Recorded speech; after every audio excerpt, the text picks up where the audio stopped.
এই বছৰৰ ফেব্ৰুৱাৰী মাহত আমি মিছন বসুন্ধৰা 3 প্ৰস্তুতি আৰম্ভ কৰিছিলোঁ। মিছন বসুন্ধৰা 1 আৰু 2 এই দুইটা পৰ্যায়ৰ সফলতা আৰু এই দুইটা পৰ্যায়ত আমি লাভ কৰা অভিজ্ঞতা আৰু জ্ঞানৰ আধাৰত আমি মিছন বসুন্ধৰা 3 প্ৰস্তুতি পৰ্ব আৰম্ভ কৰিছিলোঁ। পূৰ্বতে ঘোষণা কৰা অনুসৰি অহা 2 অক্টোবৰ তাৰিখে আমি আনুষ্ঠানিকভাৱে মিছন বসুন্ধৰা 3 আৰম্ভ কৰাৰ বাবে আমি সম্পূৰ্ণ প্ৰস্তুতিৰ সৈতে আগবাঢ়িছোঁ। দুদিনীয়াকৈ অনুষ্ঠিত বৰ্তমানৰ কৰ্মশালাখনো মিছন বসুন্ধৰা 3 এক প্ৰস্তুতি পৰ্ব হিচাপে আমি গণ্য কৰিছোঁ। 2021 চনৰ 2 অক্টোবৰত আমি মিছন বসুন্ধৰা 1 আৰম্ভ কৰিছিলোঁ আৰু মিছন বসুন্ধৰা 1ৰ জৰিয়তে আমি অসমৰ প্ৰায় 8 লাখ লোকক উপকৃত কৰিবলৈ সক্ষম হৈছিলোঁ। মিছন বসুন্ধৰা 2 আমি 2022 চনৰ 14 নৱেম্বৰত আৰম্ভ কৰিছিলোঁ। মিছন বসুন্ধৰা 2 সময়ছোৱাত আমি 2,29,659 গৰাকী ব্যক্তিক অফাৰ অফ সেটেলমেন্ট অৰ্থাৎ মাটিৰ বন্দবস্তিৰ বাবে আমি তেওঁলোকক নিৰ্বাচন কৰিবলৈ সক্ষম হৈছিলোঁ। এটা সন্তুষ্টিৰ বিষয় নিশ্চিতভাৱে এয়াও আছিল যে মিছন বসুন্ধৰা 2ৰ অধীনত উপকৃত হোৱা 84% আবেদনকাৰী অনুসূচিত জনজাতি, অনুসূচিত জাতি আৰু অন্যান্য পিছপৰা সম্প্ৰদায়ৰ লোক আছিল। নিশ্চিতভাৱে মিছন বসুন্ধৰা 1 আৰু 2 অসমৰ খিলঞ্জীয়া জনসাধাৰণক মাটিৰ অধিকাৰ প্ৰদান কৰাত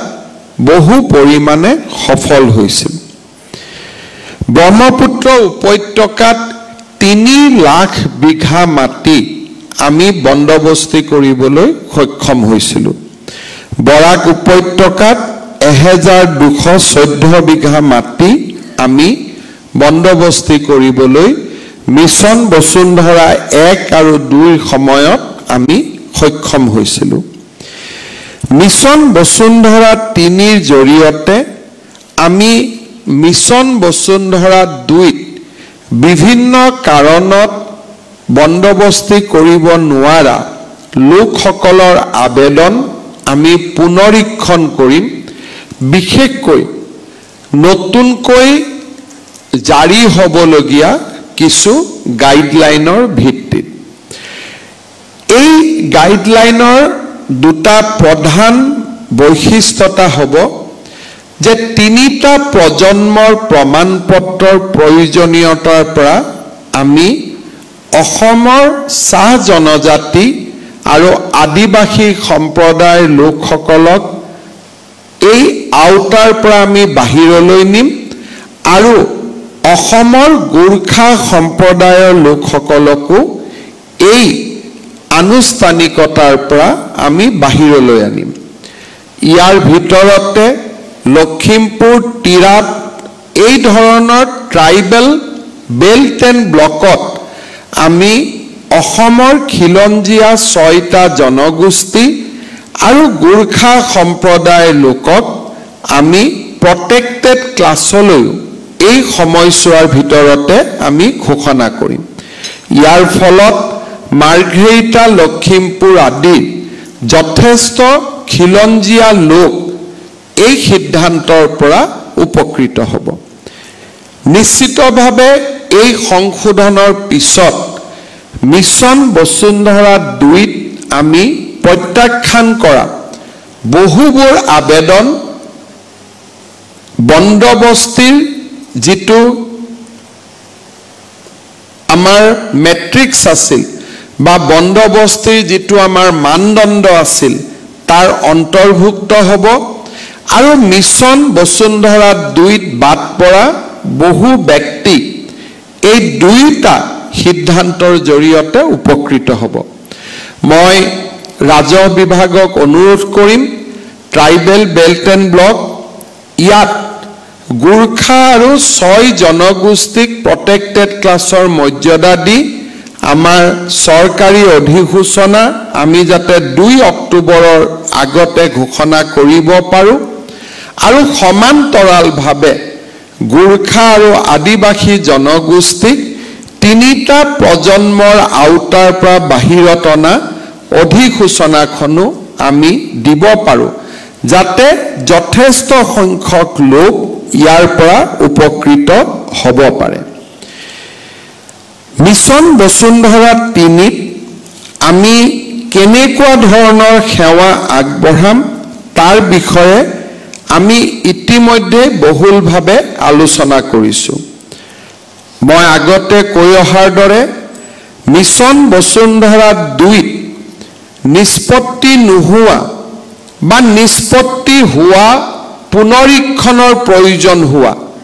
আটাইবোৰ আবেদন আমি মিছন বসুন্ধৰা 3ৰ সময়ত আমি আকৌ এবাৰ পুনৰীক্ষণ কৰিম দ্বিতীয়তে আমি মিছন বসুন্ধৰা 1 আৰু 2ত ব্যক্তিগত লোকক নাগৰিকক আমি ইয়াৰ সুবিধা দিছিলোঁ কিন্তু আমি সামাজিক সংস্থাবিলাকক মাটিৰ পট্টা আবেদন কৰাৰ সুবিধা 1 আৰু 2ৰ সময়ত আমি দিয়া নাছিলোঁ আমাৰ লক্ষ্য হ'ব যে কম প্ৰিমিয়ামত নামঘৰ মন্দিৰ বিভিন্ন ধৰণৰ সংঘ অনুষ্ঠান বিহু কমিটি পূজা কমিটি মৰিখালি কবৰস্থান বিভিন্ন ধৰণৰ মাটি যি ভোগ কৰি থকা হৈছে আৰু বিবাদৰ পৰা বাহিৰত সেই ধৰণৰ মাটিসমূহ আমি বন্দবস্তি কৰিবলৈ আমি তৎকালীন ব্যৱস্থা হাতত ল'ম শিক্ষানুষ্ঠানসমূহক আমি এই ক্ষেত্ৰত অগ্ৰাধিকাৰ প্ৰদান কৰিম এটা ডাঙৰ কাম জিলা উপায়ুক্তসকলে এই সময়ছোৱাৰ ভিতৰত কৰিব পাৰে বহুতো মহাবিদ্যালয় মোৰ ওচৰলৈ আহে যে ওচৰতে 10 বিঘা চৰকাৰী মাটি আছে এই 10 বিঘা মাটি যদি মহাবিদ্যালয়খনক দিব পৰা যায় তাত এটা আমি ছোৱালী হোষ্টেল বনাব পাৰোঁ এটা বয়জ হোষ্টেল বনাব পাৰোঁ সাধাৰণ সময়ত বিভিন্ন কাৰণত এই ধৰণৰ আবেদনবিলাক আমি হাতত নলওঁ মিছন বসুন্ধৰা 3ৰ সময়ত শিক্ষানুষ্ঠানক বিশেষকৈ মহাবিদ্যালয় আৰু বিশ্ববিদ্যালয়ত অতিৰিক্ত ভূমি আবল্টনৰ ব্যৱস্থাও আমি এটা সেৱা হিচাপে হাতত ল'ম সাধাৰণতে বসুন্ধৰা মানে বহি থকা মাটিত পট্টা দিয়া কিন্তু শিক্ষানুষ্ঠানৰ ক্ষেত্ৰত চৰকাৰী শিক্ষানুষ্ঠানৰ ক্ষেত্ৰত মহাবিদ্যালয় আৰু বিশ্ববিদ্যালয়সমূহক অতিৰিক্ত ভূমি আবল্টনৰ এটা সুবিধা প্ৰদান কৰাও এই মিছনটোৰ ভিতৰত আমি ল'ম অন্যথা ব্যক্তিগত আবেদনসমূহ নিষ্পত্তি কৰোঁতে প্ৰশাসন তন্ত্ৰই বহুত সময় লয় আমি মিছন বসুন্ধৰা 3ৰ সহায়ত অসমৰ শিক্ষা ব্যৱস্থাক এটা নতুন মাত্ৰা প্ৰদান কৰিবৰ বাবে আমি প্ৰয়াস আৰু প্ৰচেষ্টা কৰিব পাৰিম ভূদান আৰু গামদান দেৱোত্তৰৰ মাটি যিসমূহ এতিয়াও মানুহ বহি আছে কিন্তু আমি তেওঁলোকৰ নামত আমি আবল্টন দিব পৰা নাই এই মাটিসমূহ আমি মিছন বসুন্ধৰা 3ৰ সময়ত আমি আবল্টন দিম আমি গাঁও অঞ্চলত ৰায়তক মাটিৰ অধিকাৰ আমি মিছন বসুন্ধৰা 2ত আমি প্ৰদান কৰিছিলোঁ কিন্তু নগৰৰ ৰায়তক আমি মাটিৰ পট্টা প্ৰদান কৰা নাছিলোঁ এইবাৰ কম সংখ্যক হলেও নগৰত থকা ৰায়তসকলকো আমি মাটিৰ পট্টা প্ৰদান কৰিম ইয়াৰ লগতে গুৱাহাটী মহানগৰীৰ দৰে নগৰ অঞ্চলত মিছন বসুন্ধৰা 2ত উপকৃত হোৱা সত্ত্বেও হাই ল্যান্ড প্ৰিমিয়ামৰ কাৰণে আমি বহুতক বন্দবস্তি দিয়াৰ পিছতো তেওঁলোকে প্ৰিমিয়াম জমা দিব পৰা নাই এই ক্ষেত্ৰতো অহা 2 অক্টোবৰৰ আগতে আমি এটা সিদ্ধান্ত লম যি সিদ্ধান্তই নগৰ আৰু মহানগৰৰ ভূমিহীন লোকসকলক মাটি লোৱাত সহায় কৰিব আমাৰ লক্ষ্য হ'ব যে প্ৰথম বিক্ৰীত তেওঁলোকে যিমান তেওঁলোকৰ ক্ষমতা আছে তাৰ ওপৰত তেওঁলোকে প্ৰিমিয়াম দিয়ক কিন্তু ভৱিষ্যতে যেতিয়া তেওঁলোকে মাটিৰ কিনা বেচা কৰিব তেওঁলোকে ভূমিটোৰ জৰিয়তে উপাৰ্জন কৰিব তেতিয়া তেওঁলোকে আমাক দ্বিতীয়বাৰৰ বাবে ল্যান্ড প্ৰিমিয়াম দিব পাৰিব অৰ্থাৎ গুৱাহাটীৰ পাহাৰৰ মাটি এডোখৰ আমি যেতিয়া কাৰোবাক আবলটন কৰিম প্ৰিমিয়াম 3 লাখ টকা দিব লাগে 3 লাখ টকা দিয়াৰ তেওঁলোকৰ পৰিবেশ নাথাকে আমি 30,000 টকাতে তেওঁলোকক মাটি বন্দবস্তি কৰিম কিন্তু কন্ডিশন থাকিব তেওঁলোকে যেতিয়া দ্বিতীয়বাৰ কাৰোবাক মাটিটো বিক্ৰী কৰিব তেতিয়া আমাক এই 2,70,000 টকা মাটি বিক্ৰী কৰা ধনেৰে তেওঁলোকে আমাক দিব লাগিব it will be kind of a deferred payment আৰু এটা ইয়াৰ ফলত লাভ হ'ব যে বন্দবস্তি দিয়া মাটি মানুহে সহজে বিক্ৰী নকৰিব অৰ্থাৎ মাটিৰ অধিকাৰ আমি খিলঞ্জিয়াক দিয়া মাটিৰ অধিকাৰ তেওঁলোকে সহজে বিক্ৰী কৰাৰ ক্ষেত্ৰত বাধা আহিব তাৰ ফলত মাটিও আমাৰ মাজত থাকি যাব ইয়াৰ লগে লগে আমি এটা উজনি অসমত আৰু গুৱাহাটীৰো বিশেষকৈ নুনমাটি গ্ৰান্তত আমি এটা ব্যৱস্থা ল'ব খুজিছো যে এবাৰৰ কাৰণে স্পেশাল গ্ৰান্ট টি গ্ৰান্ট আদিত আমি মানুহক মাটিৰ পট্টা আবেদন কৰাৰ বাবে অনুমোদন দিম যদিহে নিৰ্দিষ্ট সময় এটাত তেওঁলোক মাটিত বাস কৰিছে আৰু তাৰ পিছত টি ল্যান্ডত বা টি গ্ৰান্তত কোনোবা মানুহ বহিলে আমি কি ব্যৱস্থা ল'ব বিচাৰিছো তাৰ বিষয়ে মই মোৰ ভাষণত উল্লেখ কৰিম সৌমিত্ৰ বা নন কেডেষ্ট্ৰেল এনসি ভিলেজত আমি ৰাজ্য চৰকাৰ অহাৰ পৰাই আমি এনসি ভিলেজ সমূহত সেটেলমেন্টৰ কাম আমি হাতত লৈছিলো আমাৰ ড্ৰোন সাৰ্ভে হৈ গল বহু কেইখন জিলা এতিয়া ভূমি আবলটন কৰিবলগীয়া অৱস্থালৈ আহি পৰিছে এইবাৰ আমি আশা কৰিম যে এনসি ভিলেজ সমূহত আমি মাটিৰ পট্টা মিছন বসুন্ধৰা 3ৰ সময়ত আমি দিবৰ বাবে আমি প্ৰচেষ্টা লম ইয়াৰ লগতে কোনোবা এটা সময়ত আমি ধৰ্মীয় প্ৰতিষ্ঠানৰ পৰা যি মাটি দখল আমি অধিগ্ৰহণ কৰিছিলো অনানুষ্ঠানিক উত্তৰাধিকাৰী ভূমি হস্তান্তৰ পঞ্জীয়ন ল্যান্ড ৰিক্লাসিফিকেশন এজমালি পট্টাৰ বিভক্তকৰণ আৰু ভূস্থানীয় মানচিত্ৰ সমূহক আমি ডিজিটেল ডেলিভাৰী এই ধৰণৰ আনুষংগিক সেৱাও আমি আগবঢ়াম ইয়াৰ লগতে আমি বিভিন্ন ধৰণে ভূমি গোটেই আমাৰ উদ্দেশ্যটো হ'ল ল্যান্ডৰ যেটো ভ্যালু সেই ভ্যালুটোক আমি এনকেজ কৰা ইমান দিন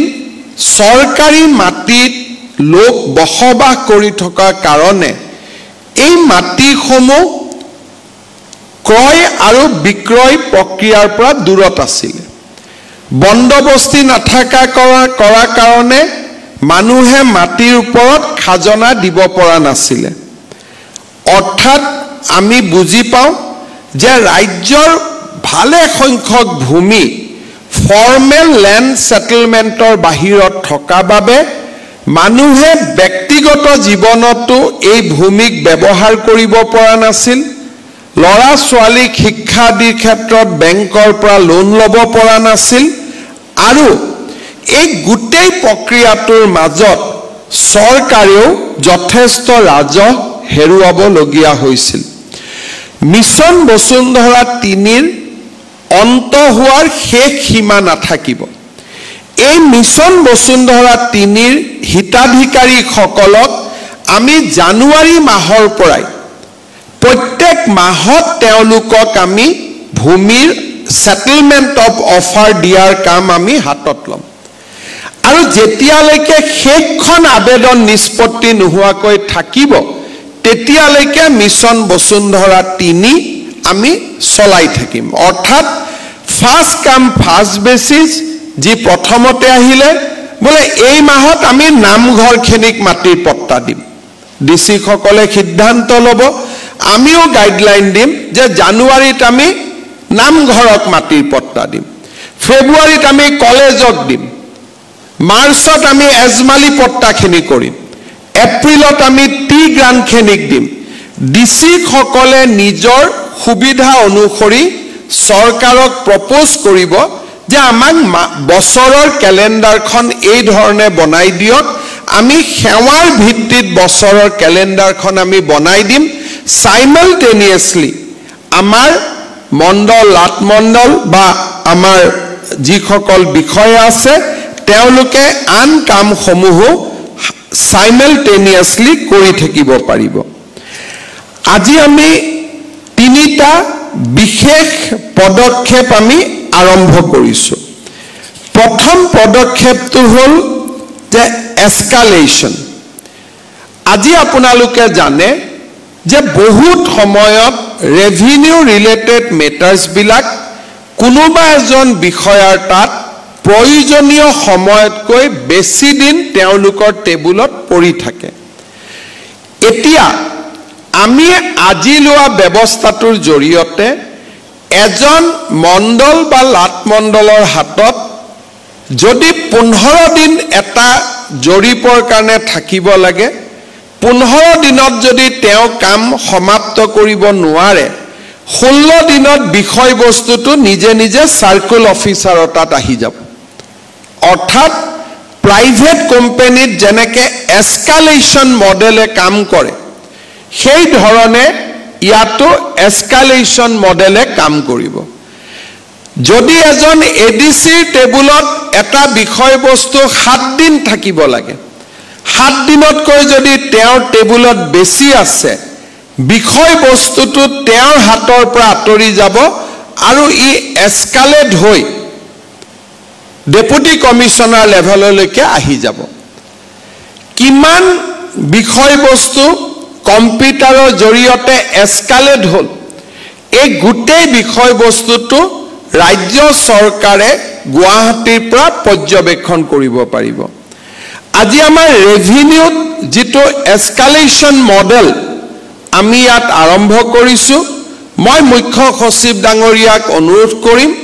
যে ৰাইজৰ আবেদনৰ লগত জড়িত ৰাইজৰ সেৱাৰ লগত জড়িত প্ৰতিটো বিভাগতে সেৱা হেতুত আমি এস্কালেশন মডেল ইন্ট্ৰোডিউস কৰিব লাগে যোৱা বছৰ এই বিষয়টো মই এনেকুৱা এখন সভাতে উল্লেখ কৰিছিলো আজি আমাৰ ৰেভিনিউ বিভাগে ৰাজ্য চৰকাৰৰ প্ৰথমটো বিভাগ হিচাপে এটা কৃতিত্ব লাভ কৰিবলৈ সক্ষম হল যত এস্কালেশন যেটো মেট্ৰিক্স তাক আমি আনুষ্ঠানিকভাৱে চৰকাৰৰ ভিতৰলৈ আনিলো মই নাজানো প্ৰাইভেট সেক্টৰত এই মডেল ইমপ্লিমেন্ট কৰা হয় চৰকাৰী ব্যুৰক্ৰেচিৰ মাজত এস্কালেশন মডেল কিমান কোট আজিলৈকে আছে মই নাজানো অসম নিখণ্ডেহে ইয়াত এটা বাটকটিয়াৰ ভূমিকা আজি গ্ৰহণ কৰিছে মই ৰাজহ বিভাগৰ মন্ত্ৰী আৰু প্ৰধান সচিব ডাঙৰীয়াক ইয়াৰ বাবে মই মোৰ ব্যক্তিগত আৰু চৰকাৰৰ ফালৰ পৰা অভিনন্দন জ্ঞাপন কৰিছো মিছন বসুন্ধৰা 3 ৰ সময়ত এস্কেলেশন মডেলটোৱে আমাক সহায় কৰিব ৰাজ্যত এনঅচি আদি দিউতে আমাৰ যি বিলম্ব হয় এই বিলম্বতাৰ ক্ষেত্ৰতো আমাক এই এস্কেলেশন মডেলটোৱে সহায় কৰিব আৰু আমি ৰাইজক সেৱাৰ সুবিধা আমি দিবলৈ সক্ষম হ'ম আপোনালোক সকলোৱে জানে অহা 2 অক্টোবৰৰ পৰা আমাৰ ৰাইজত right to public service commission এই আয়োগখনেও আনুষ্ঠানিকভাৱে কাম কৰা আৰম্ভ কৰিব তাৰ ফলত চৰকাৰী বিষয়াসকলে অনাহকত যাতে কমিশনৰ ওচৰলৈ আহিব নালাগে এই এস্কেলেশন মডেলটোৱে তেখেতসকলক যথেষ্ট পৰিমাণে সহায় কৰিব ইয়াৰ পিছত আজি হাতত লোৱা আন এটা ব্যৱস্থা হ'ল যে আমি ই-চিঠা অৰ্থাৎ এটা ভূমিৰ হিষ্ট্ৰী যে 50 বছৰ আগত মাটিটো কাৰ আছিল কাৰ পৰা মাটিটো কালৈকে আহিল সেকেন্ড কাৰ্টাত আহিল থাৰ্ড কোৰ পৰা আহিল ফোৰ্থ কোৰ পৰা আহিলে এটা মাটি কিনাৰ আগতে ৰাইজে ই-চিঠা ধৰিত্ৰী পোৰ্টেলৰ পৰা ল'ব পাৰিব ইয়াৰ ফলত যিজন ব্যক্তিয়ে মাটি কিনিব বিচাৰিব তেওঁলোকে 3 নম্বৰ 4 নম্বৰ মালিক গৰাকীক গৈ খুধিব পাৰিব যে আপোনালোকে সঁচাকৈ মাটিটো বিক্ৰী কৰিছিলে নে নাই বহুত ক্ষেত্ৰত ফাৰ্স্ট সেলাৰ সেকেন্ড সেলাৰ থাৰ্ড সেলাৰ ফোৰ্থ সেলাৰৰ পৰা আমি মাটিটো কিনিছো সেকেন্ড আৰু থাৰ্ড সেলাৰজন ভুৱা যেতিয়া ই-চিঠা আমাৰ হাতত থাকিব তেতিয়া প্ৰথম সেলাৰজনক আমি খুধিব পাৰিম যে আপুনি সেকেন্ড সেলাৰজনক মাটিটো বিক্ৰী কৰিছে নেকি তেওঁ যদি কয় মইতো কাকো মাটি বিক্ৰী কৰা নাই এই মাটিটো মোৰে মাটি আজিও তেতিয়া লাহেকৈ আমি তৃতীয় চতুৰ্থ 4 নম্বৰলৈকে কেনেকে মাটি কিনা বেচা হ'ল তাক এটা আমি ডিসি বা ভূমি অধিকাৰীৰ ওচৰত আমি আহি ক'ব পাৰিম আৰু আমাৰ যিটো ল্যান্ড ৰেকৰ্ড ম্যানিপুলেশন হয় ম্যানুৱেল সিস্টেমৰ কাৰণে এই গোটেই ব্যৱস্থাটো ই-চিঠাৰ জৰিয়তে আমি ইয়াক ৰোধ কৰিবলৈ সক্ষম হ'ম বিকজ যিকোনো কৰ্পোৰেটে মাটি কিনাৰ আগতে তেওঁলোকে ল্যান্ড মাটি টুকুৰাৰ হিষ্ট্ৰী চাই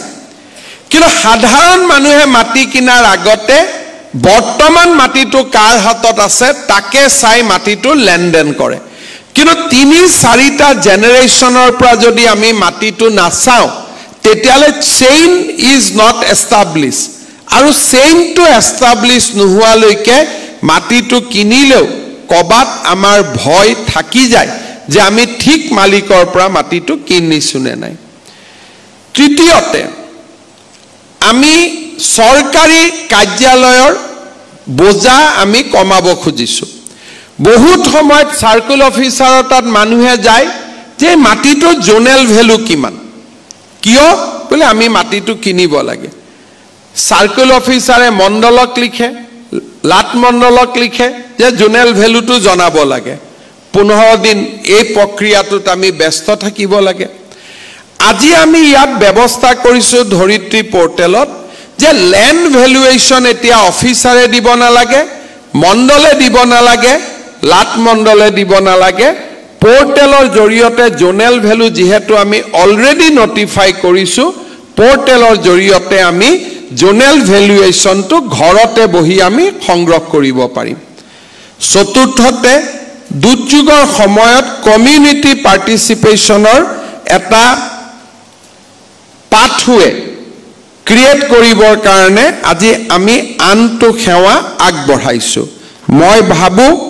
যে এই ধৰণে ভূমিৰ লগত জড়িত বিভিন্ন প্ৰক্ৰিয়া অটোমেটিক আল্টিমেটলি ল্যান্ড পাসবুকলৈকে আমি যেতিয়া যাব পাৰিম অসমত ভূমিৰ লগত জড়িত বিষয়াসকলৰ কাম কাজ কমি যাব ভূমি ট্ৰান্সপাৰেন্ট হ'ব আৰু আমি এই সমস্ত প্ৰক্ৰিয়াটোক এটা স্বচ্ছতা আৰু ন্যায্যতা প্ৰদান কৰিব পাৰিম আজি এতিয়া মই আহিব খুজিছো যে ভূমিৰ সম্পৰ্কত চৰকাৰে লোৱা কেইবাটাও নতুন ব্যৱস্থা আৰু অসম চুক্তি 6 নম্বৰ দফা ৰূপায়ণ কৰিবলৈ যাওঁতে আমি হাতত ল'ব বিচৰা আৰু কেইটামান গুৰুত্বপূৰ্ণ ব্যৱস্থাৰ বিষয়ে যোৱা বিধানসভাত আমি অসম ৰাজহ আইনৰ চেপ্টাৰ 12 আমি সংলগ্ন কৰিলো চেপ্টাৰ 12 মানে কি যে ৰাজ্য চৰকাৰে যেতিয়া এটা মন্দিৰ নামঘৰ সাংস্কৃতিক প্ৰতীকক যেতিয়া আমি আইকনিক ষ্ট্ৰাকচাৰ বুলি ডিক্লেয়াৰ কৰিম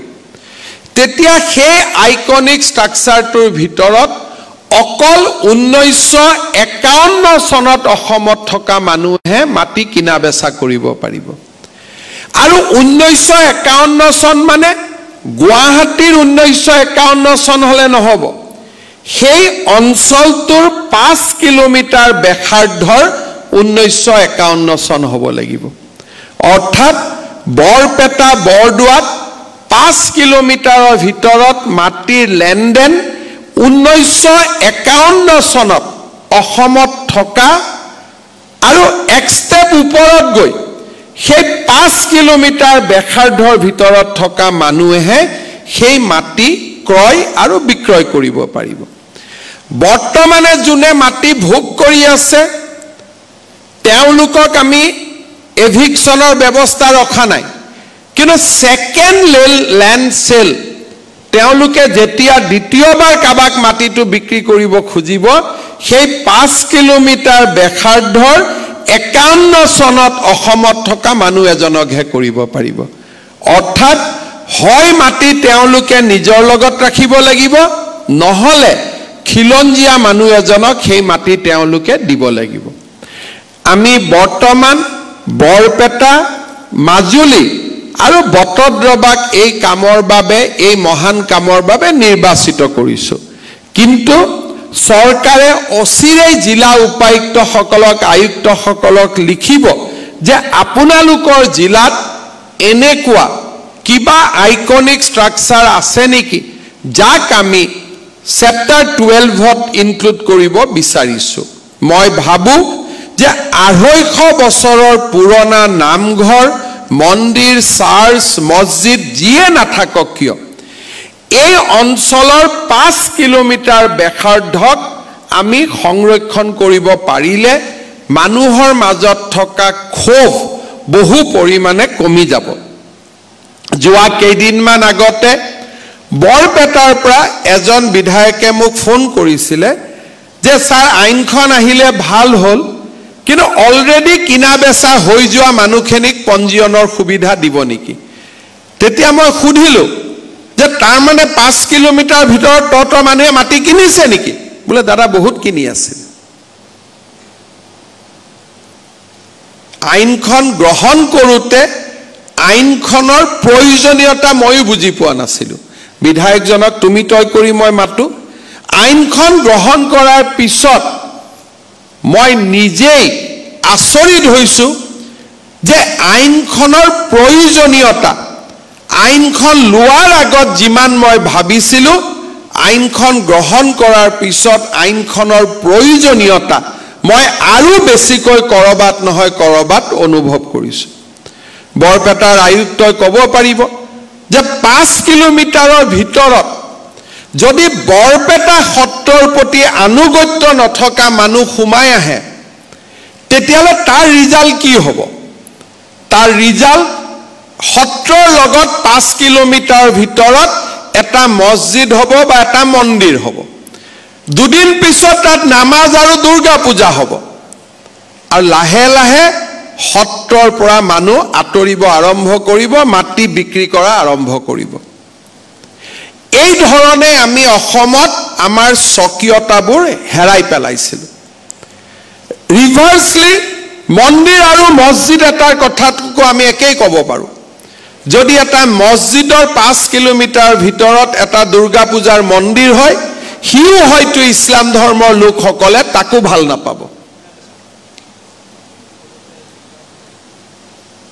এই কথাবিলাক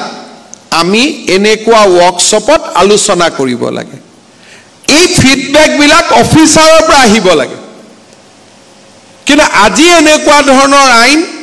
সৰকাৰৰ পৰা আহিছে অফিচাৰৰ পৰা ফিডব্যাক অহা নাই আৰু এই ফিৰিঙতি বিলাকে অসমত এদিন খাণ্ডৱ দাহৰ সৃষ্টি কৰিছে চেপ্টাৰ 12ত মই আশা কৰো যে it is a secular act মছজিদকো ৰাখিব পাৰো গিৰ্জাকো ৰাখিব পাৰো নামঘৰকো ৰাখিব পাৰো ৰংঘৰকো ৰাখিব পাৰো চৰাইদেউ মৈদামকো ৰাখিব পাৰো both cultural and religious milestone and irrespective of religion এই আইনখনৰ বাবে আপোনালোকে প্ৰস্তাৱ প্ৰেৰণ কৰক আৰু আমি প্ৰস্তাৱসমূহ গ্ৰহণ কৰিম দ্বিতীয় এই বিধানসভাত আমি এখন আইন গ্ৰহণ কৰিছো যি অসম চুক্তিৰ 6 নম্বৰ দফাত বিপ্লৱ শৰ্মা কমিছনেও আমাক ৰিকমেন্ড কৰিছিল তেওঁলোকে কৈছিলে যে সাম্যাদি পট্টা যদি সৰকাৰৰ অনুমতি অবিহনে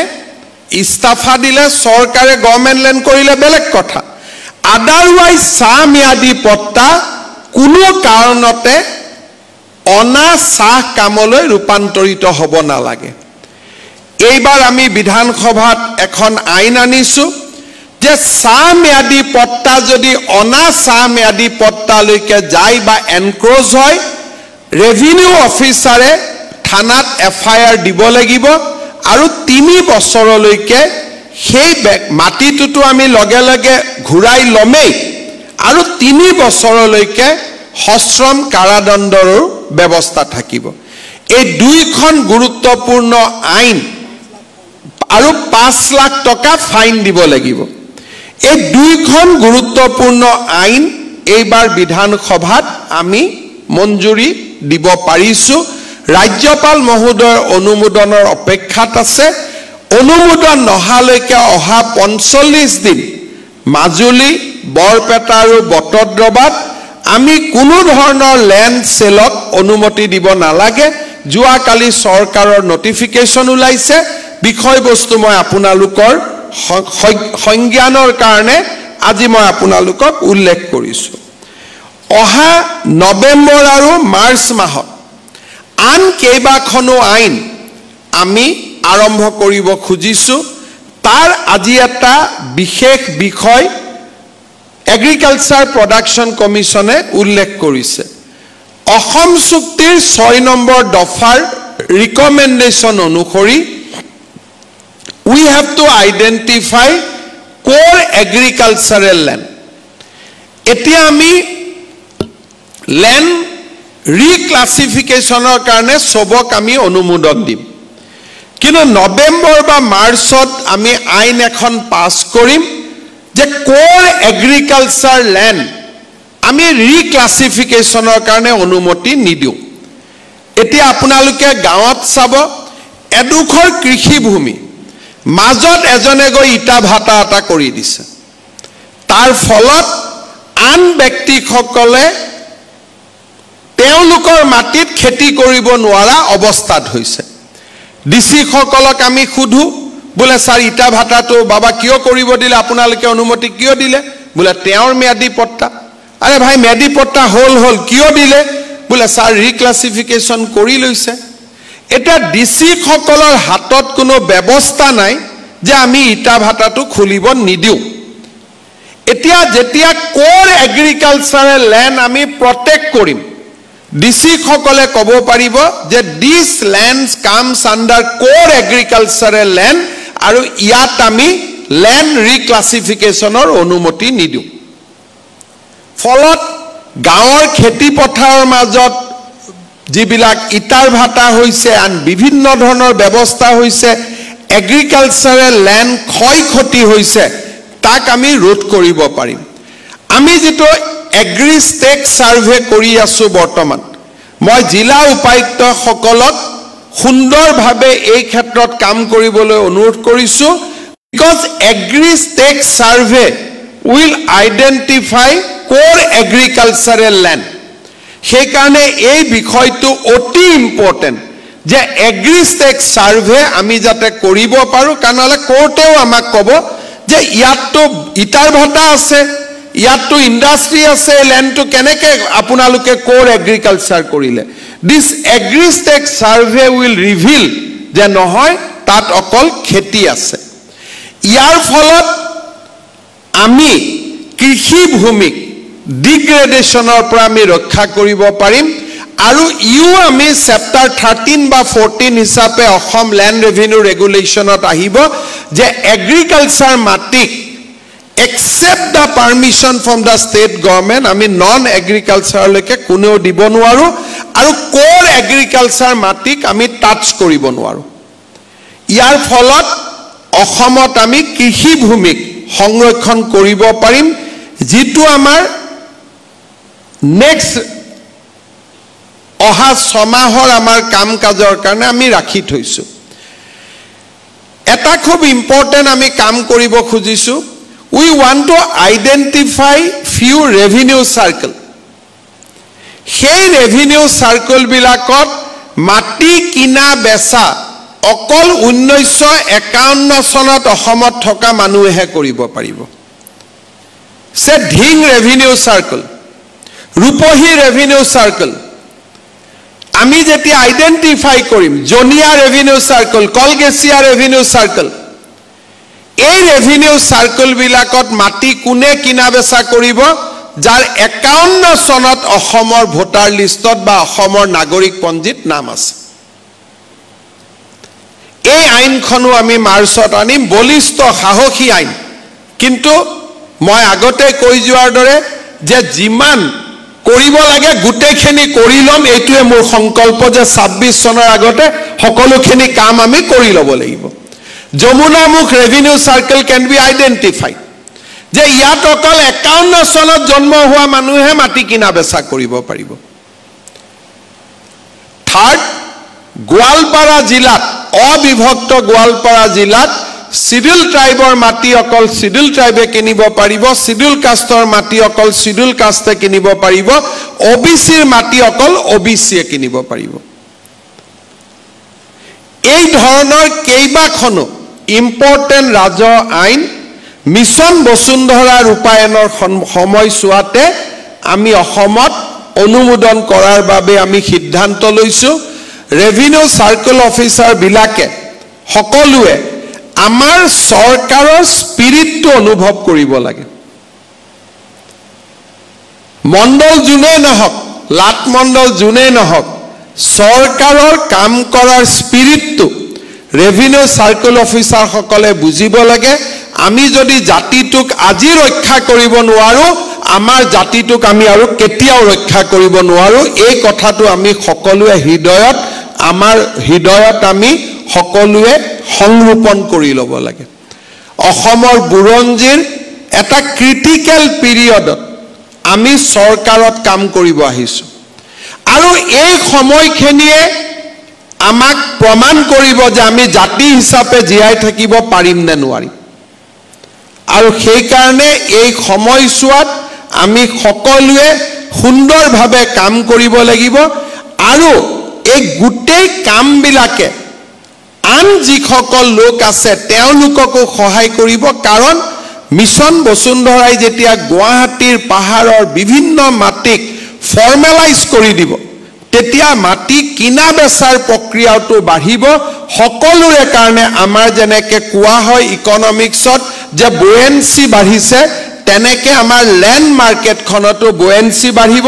মানুহে মাটি কিনা বেচা কৰিব পাৰিব, কাৰণ মেডিপট্টাৰ মাটি কিনা বেচা কৰাটোহে অৰিজিনেল মাটিৰ কিনা বেচা কৰা বুলি আমি বুজিব পাৰোঁ. আজি আমি এই বিভিন্ন আইন মই আপোনালোকক উল্লেখ কৰিছোঁ আৰু এই আইনসমূহ কিছু আইন ইতিমধ্যে বিধানসভাত অনুমোদিত হৈছে, কিছু আইন অনুমোদন হ'ব আৰু এই ধৰণে আমি আমাৰ সম্পূৰ্ণ ৰাজহ ব্যৱস্থাটোক এটা আনুষ্ঠানিক ব্যৱস্থালৈ আমি আনিবলৈ প্ৰচেষ্টা কৰিম. মই পুনৰ এবাৰ ৰাজহ বিষয়াসকলক মিছন বসুন্ধৰা 3 সময়ত সম্পূৰ্ণ আমাক যাতে আমি এক কৰ্ম উদ্যম আৰু সমৰ্পণৰ মনোভাৱেৰে কাম কৰোঁ তাৰ বাবে মই অনুৰোধ কৰিছোঁ পুনৰ এবাৰ আপোনালোক সকলোকে ধন্যবাদ জনাই মই মোৰ বক্তব্যৰ সামৰণি মাৰিছোঁ